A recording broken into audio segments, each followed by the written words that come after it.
अरे माई बाबू चाहे हरदम लालक भलैया हो कि माई बाबू चाहे हरदम लालक भलैया हो।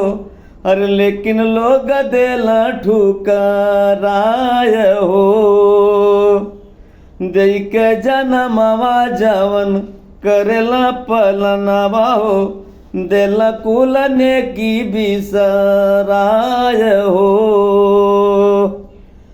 तो जवन माई ढोवली नवा मास तोह के पेटवा राखे खूब सजा के बेटी।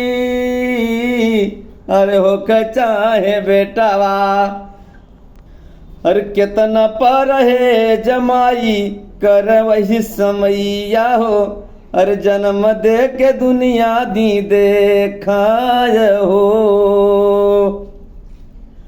अरे सोचा बाबू कहाँ से अरे लावेलन रुपैया याद करा बचवा करत अरे रहला जब पढ़ैया।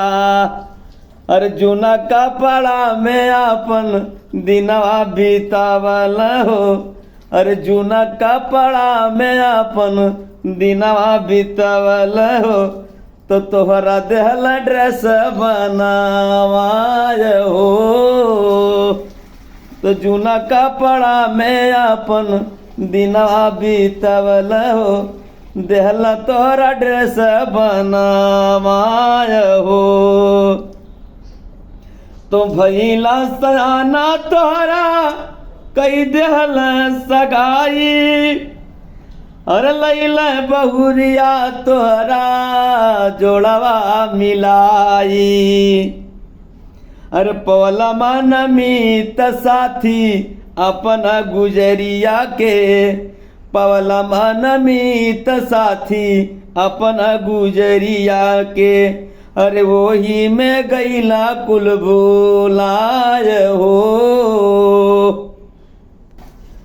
तो तू हवा जवान आइल अरे बाबू के बुढ़ाई सोचला तू घर में बाबू अरे करलन कमाई। अरे पाई पाई जोड़े बाबू बचा के खातिर अपने पाई पाई जोड़े बाबू बचवा के खातिर अपने बचवा तरस नहीं खाय हो। तो बिहारी गणेश कह आई तोर बुढ़ाई अरे करनी जैसे चंद्रिका अरे वैसे आगे आए। अरे रात से गया डगमग कर धारा में नेवरिया हो। अरे रात से गया डगमग कर धारा में नेवरिया हो। अरे आशा आगे जई है कीना राय हो।